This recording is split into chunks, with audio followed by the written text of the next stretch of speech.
dans le cadre de cette communication, ce que je voudrais essayer de faire, c'est en fait problématiser, ou du moins essayer de problématiser les rapports entre mémoire culturelle et imaginaire social, en me penchant sur le rôle joué par le souvenir de la Commune de Paris dans les écrits du Comité Invisible. Alors, comme son nom l'indique, le Comité Invisible est un groupe anonyme de tendance anarchiste qui, depuis 10 ans, a publié 3 textes d'intervention aux éditions La Fabrique, dirigées par Éric Hazan, L'insurrection qui vient en 2007, À nos amis en 2014 et maintenant en 2017. Alors, loin de se cantonner au cercle de la gauche radicale, ces livres, en fait, ont eu un grand retentissement. À nos amis a, par exemple, été traduit en 8 langues et publié simultanément sur 4 continents. Et en plus, au-delà de leur succès de librairie, ces ouvrages ont aussi marqué toute une série de mouvements sociaux, depuis les grèves étudiantes en France en 2009 jusqu'à Nuit debout, cela dans un contexte mondial qui a vu les mouvements d'occupation de place gagner en ampleur. Occupy Wall Street, par exemple. Mais pour commencer, je voudrais préciser que mon regard sur la Commune de Paris est d'abord celui de quelqu'un qui opère au sein des Memory Studies. Et lorsque j'ai commencé à travailler sur les résurgences contemporaines de la Commune, mon point de départ était de considérer celle-ci sous un angle mémoriel et de cibler les usages militants qui étaient faits de cette mémoire. Or, il m'est apparu assez vite que cette approche mémorielle n'était pas entièrement satisfaisante et que les réactualisations de la Commune pouvaient tout aussi bien se laisser penser sous l'angle de l'imaginaire. Alors cette incertitude quant à la pertinence, si on veut, de l'approche mémorielle est renforcée par une double difficulté. Tout d'abord, la Commune de Paris est un événement éloigné dans le temps. Si je reprends la distinction proposée par Yann Assmann entre mémoire culturelle et mémoire communicative, on pourrait dire que le soulèvement de Paris en 1871 renvoie à une mémoire culturelle, c'est-à-dire à une mémoire portant sur des faits lointains que nous n'avons pas vécus directement, personnellement, et dont nous avons pris connaissance de manière indirecte par le biais de récits, de films, de livres, etc.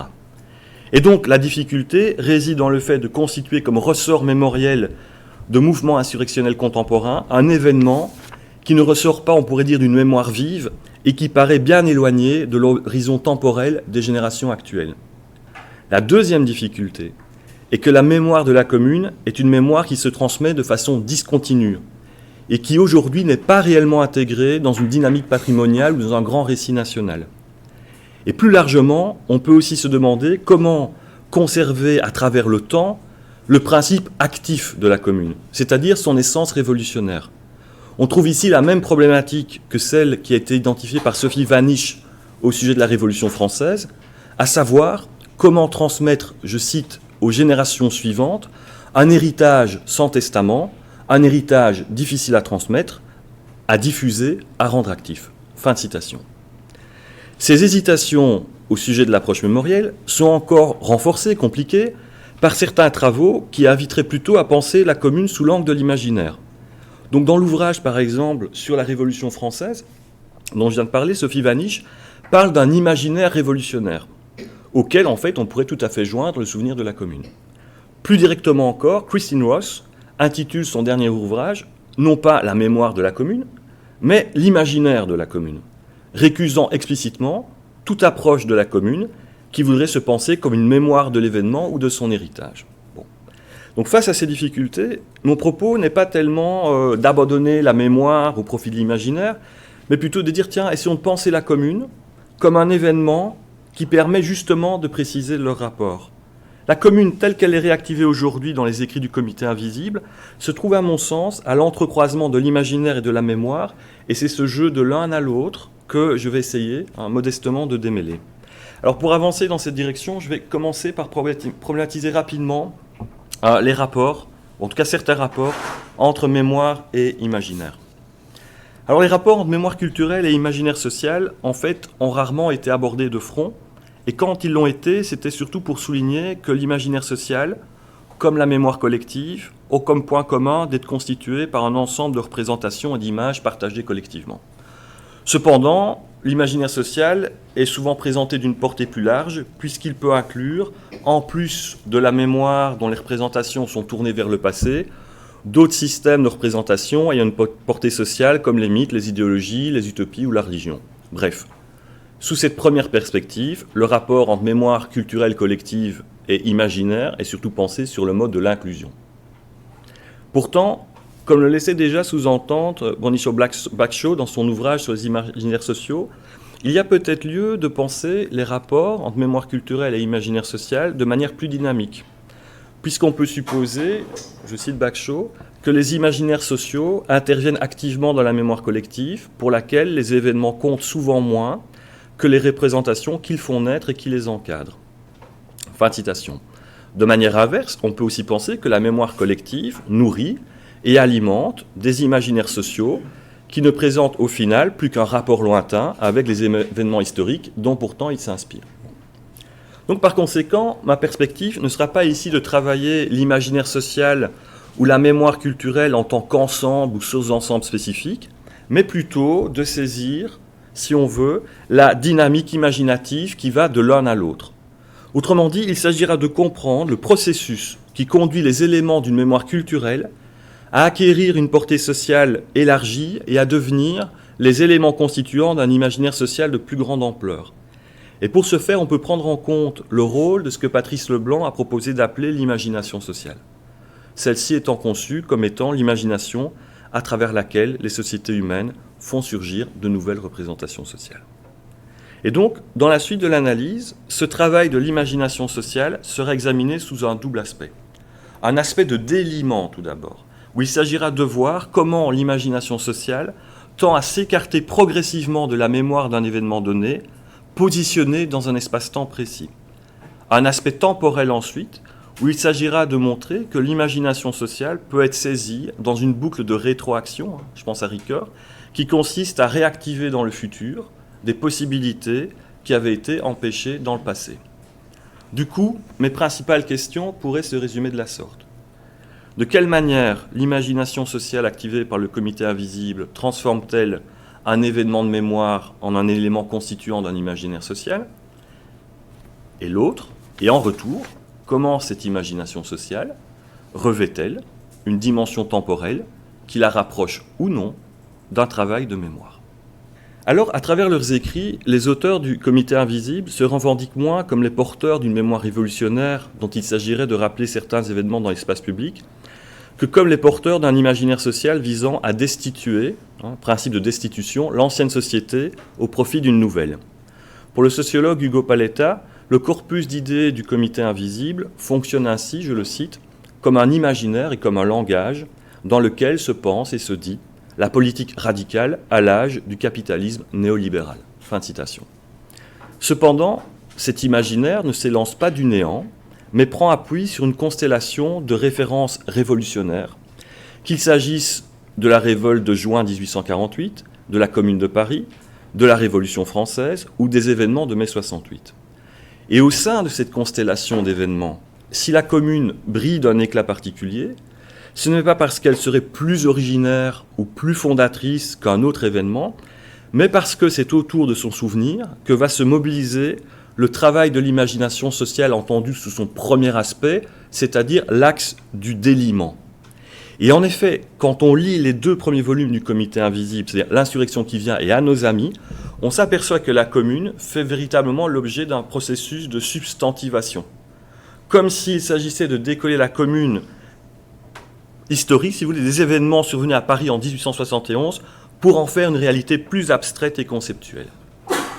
Alors cet éloignement du référent premier s'observe tout d'abord par le fait de rappeler que la Commune de Paris ne constitue pas un événement unique, mais qu'elle constitue une occurrence parmi d'autres, dans une tradition communard discontinue, qui compte aussi bien les premières formes d'autogouvernement au Moyen-Âge, les villages d'esclaves marrons aux États-Unis, les communes soviétiques, mai 68 ou Radio Alice à Bologne en 1977.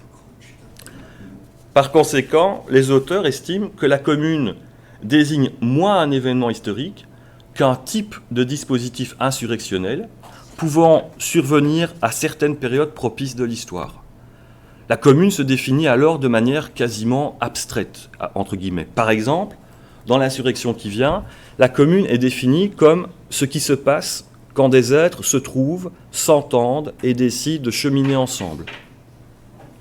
Dans À nos amis, la Commune désigne, je cite encore, le pacte de se confronter ensemble au monde, ce pacte pouvant se former dans n'importe quelle situation autour de n'importe quel problème. Fin de citation. Alors cette stratégie de substantivation répond bien sûr à différents objectifs, dont le premier est sans nul doute d'éviter d'être piégé par la teneur factuelle des événements passés. C'est-à-dire que dans une dynamique de lutte, il pourrait être contre-productif de faire l'éloge d'un événement défini de façon trop précise dans le temps, car ce serait alors ouvrir la voie à la commémoration et risquer de maintenir la commune dans des rituels de célébration tournés vers le passé. Plus fondamentalement, la substantivation de la commune répond aussi à une volonté d'internationalisation de la lutte. Même si Paris reste le point focal, le fait de désigner la commune comme le pacte de se confronter ensemble au monde établit un modèle de soulèvement applicable à d'autres villes et à d'autres continents que Paris et l'Europe. Si vous voulez, à la pluralité des communes du temps passé répond la pluralité des mouvements d'occupation qui apparaît dans le temps présent. Et en ce sens, il est frappant de remarquer que les photographies illustrant à nos amis sont tirées d'insurrections ayant eu lieu par exemple à Oaxaca en 2006, à Athènes en 2008, à Poitiers en 2009 ou à Auckland en 2013. Et enfin, la substantivation du mot commune permet de rencontrer certaines grandes préoccupations des mouvements antimondialistes. En passant du nom propre au nom commun, la commune entre dans un horizon sémantique qui n'est plus nécessairement lié à des noms de villes ou d'événements, mais à des revendications portées par certains mouvements et penseurs emblématiques de l'anticapitalisme. Ainsi, dans À nos amis, le chapitre sur la commune comprend-il aussi une réflexion sur le commun et les biens qui doivent rester accessibles à tous, comme l'eau, l'éducation ou la culture. Même s'ils ne sont pas nommément cités, cette réflexion évoque bien sûr des penseurs, comme le philosophe Antonio Negri, qui fondent eux aussi leur pensée critique sur une réappropriation du commun. Donc, pour les auteurs du Comité Invisible, le procès de substantivation permet d'adapter, si on veut, la commune, l'événement historique, aux réalités des luttes contemporaines. En même temps, cette première analyse, je veux dire ce que je viens de faire maintenant, pour moi, ça reste relativement insatisfaisant dans la mesure où mon analyse présente la constitution de l'imaginaire social comme un processus tendant vers une certaine abstraction, alors qu'on peut supposer que l'imaginaire social qui se met en place à travers les écrits du Comité Invisible est aussi facteur de mobilisation pour ceux qui y souscrivent. Et donc à rester sur l'axe du déliement, ce que j'ai appelé l'axe du déliement, peut-être qu'on risque de constituer l'imaginaire social de la commune en une sorte d'objet froid et purement cérébral. Bon. Donc c'est en ce point qu'il faut revenir à mon deuxième aspect, qui est la dimension temporelle, et se demander comment le processus de déliement que je viens de mettre en évidence est en quelque sorte coulé dans une temporalité spécifique qui lui permet de relier les combats d'aujourd'hui à ceux de hier. Alors cet aspect mémoriel au sens large me semble évidemment important. Comme l'a rappelé par exemple Ricoeur, Bacchot, etc., la mémoire constitue bien l'un des éléments garantissant à un groupe de se fédérer autour d'une identité collective et de partager un sentiment de cohésion et d'appartenance. Alors ma question c'est, si l'imaginaire social de la commune, bien qu'il tende vers une certaine abstraction, malgré ça, est-ce qu'il possède tout de même ou pas une dimension mémorielle ? Alors, une manière assez simple de répondre à cette question serait de dire que le déliement vis-à-vis de l'événement, c'est ma première option, n'est jamais total, et que la commune, même transformée en nom commun, projette toujours avec elle l'ombre de l'événement historique qu'elle a été. Autrement dit, le processus de substantivation reste incomplet, et c'est dans cette incomplétude que se nicherait encore la part mémorielle de l'événement. Mais en fait, on peut renverser la perspective et supposer que l'imagination sociale est dotée d'une dimension mémorielle qui inclut en fait le processus de déliement.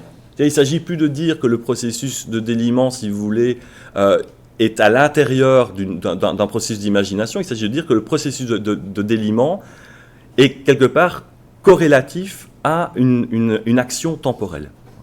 Alors ce qui peut faire obstacle à cette réflexion, c'est la compréhension qu'on a habituellement de la mémoire. Celle-ci étant souvent entendue comme une activité qui consiste à nous plonger dans le passé. Or, cette conception de la mémoire est très partielle. Dans un ouvrage important paru en 1987, Remembering, a Phenomenological Study, le philosophe Édouard Escasset distingue en fait trois modes mémoniques, qui sont le reminding, le reminiscing et le recognizing. Le reminiscing correspond en fait à la conception traditionnelle de la mémoire comme évocation de souvenirs partagés qui se déroulent sur le mode de la conversation. Ce type de mémoire renvoie à une mémoire déclarative basée sur des échanges discursifs. Remarquons que les auteurs du Comité invisible s'écartent totalement de cette conception de la mémoire, puisque la commune est vidée, si on veut, de son côté épisodique, et que n'est nullement privilégiée la mise en récit des événements de 1871, comme la prise de l'hôtel de ville à Paris, comme les barricades ou la semaine sanglante de mai. Il n'y a pas de récit qui est constitué autour de ces événements. Plus intéressant à mon avis sont le mode du recognizing et du reminding. Pour Casset, le recognizing désigne le fait de reconnaître dans le présent des éléments en provenance du passé, ou mieux encore de considérer, je cite Casset, « an inherence of the past in the present ». Fin de citation. Alors que le reminiscing privilégie les échanges linguistiques, le recognizing est basé sur une activité perceptive. C'est voir quelque chose comme. Et enfin, le reminding est le seul mode mémonique tourné vers le futur. C'est un mode qui rappelle ce qui devra être fait à l'avenir. Et l'exemple le plus simple que je puisse donner, c'est quand on fait un nœud dans un mouchoir. Vous faites un nœud dans un mouchoir pour vous rappeler de faire quelque chose plus tard. Ça, j'y reviendrai tout à l'heure. Et à mon sens, ce sont ces deux derniers modes, recognizing et reminding, qui sont essentiellement à l'œuvre dans les écrits du Comité invisible. Et ces deux modes donnent au travail de l'imagination sociale une inscription temporelle spécifique qui permet de préciser, d'une certaine manière, la boucle de rétroaction dont parlait Paul Ricoeur.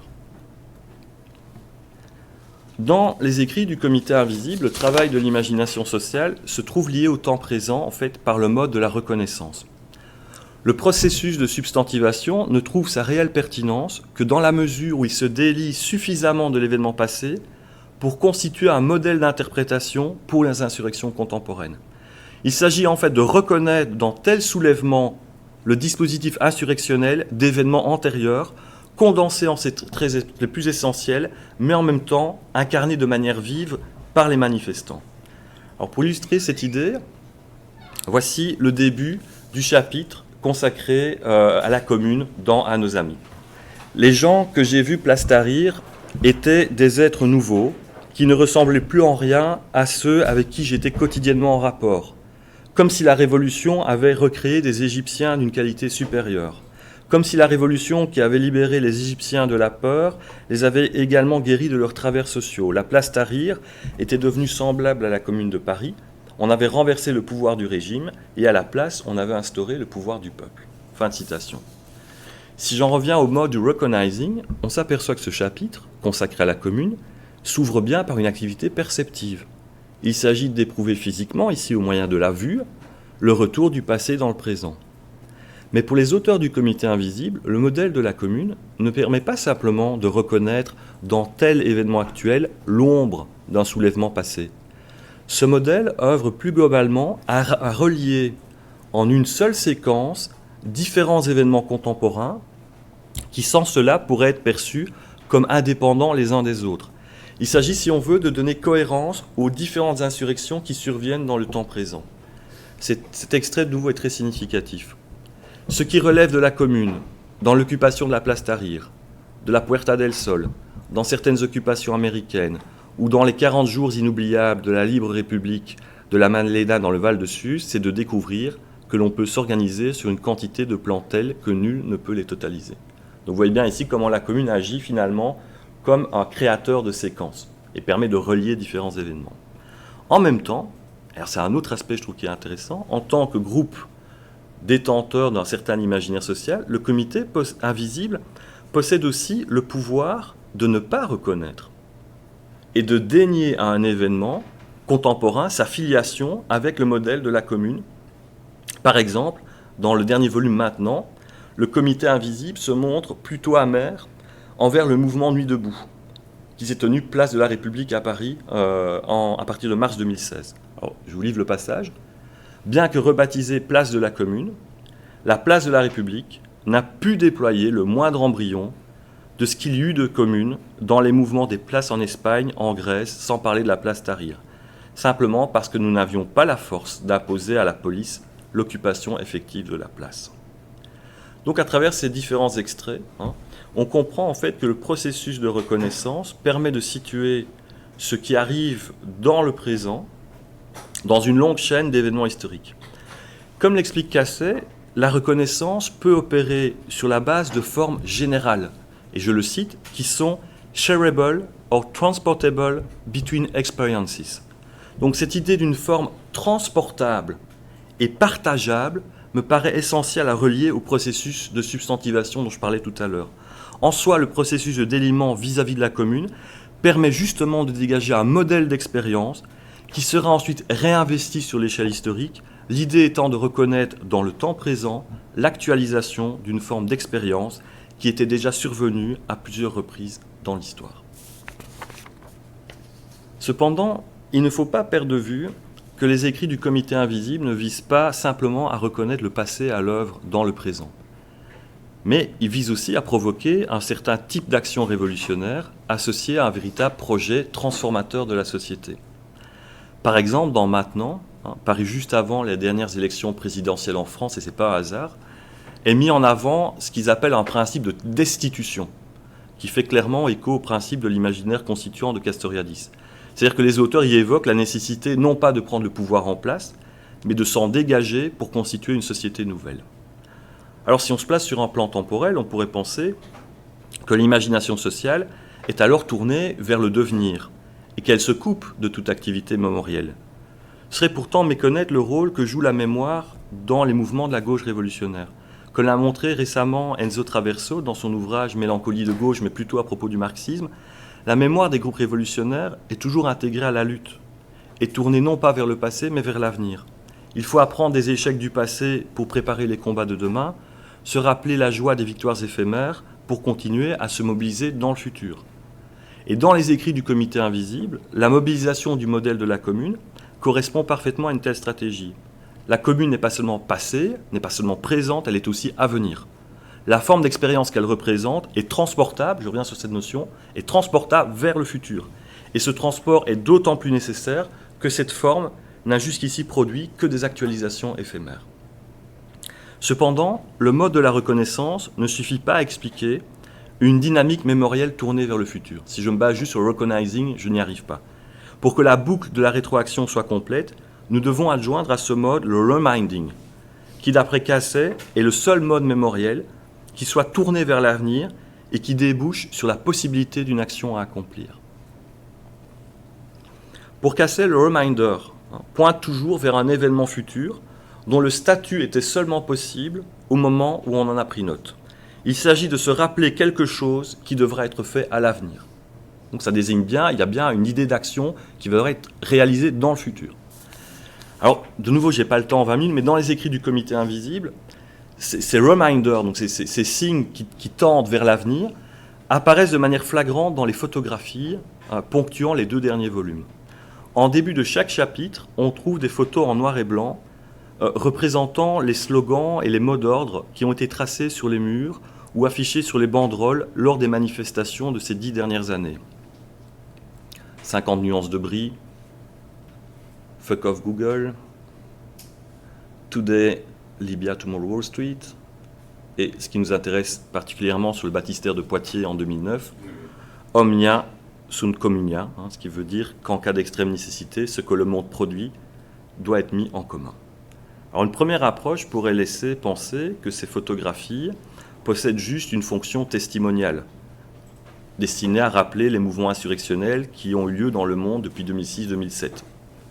Cependant, le statut de ces images est double. En tant que photographie, elle témoigne évidemment bien d'une manifestation passée. Mais le mot d'ordre qu'elles contiennent est une incitation à continuer à agir dans le présent et à se mobiliser dans le futur. Si on veut, il s'agit de redéplier en action le geste révolutionnaire qui s'était cristallisé dans l'écriture du graffiti. La dimension performative du mot d'ordre est donc maintenue, mais cet appel est aussi un rappel, puisqu'il s'élance depuis une manifestation ayant déjà eu lieu. Au-delà même des slogans, on pourrait même avancer que les écrits du Comité invisible agissent eux-mêmes comme les reminders des soulèvements passés et des manifestations à venir. La commune constituant alors la pierre d'angle d'une stratégie consistant à rappeler les combats inachevés pour mieux activer la transformation du temps présent.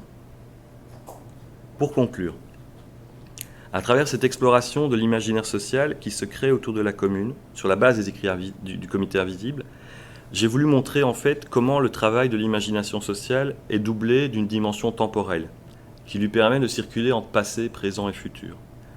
Plutôt que de vouloir définir la mémoire culturelle et l'imaginaire social comme des entités spécifiques, j'ai plutôt été intéressé par le double geste constituant, qui consiste d'une part à extraire des significations relativement abstraites de la mémoire collective d'un événement donné, et d'autre part à revêtir ces significations d'une dimension mémorielle spécifique, dialoguant avec le passé, mais sur un registre qui n'est ni celui de la commémoration, ni celui de la remémoration traditionnelle. Alors, le modeste schéma que j'ai essayé de faire essaye un peu de synthétiser ce que j'ai essayé de vous dire, de schématiser. Je vous remercie.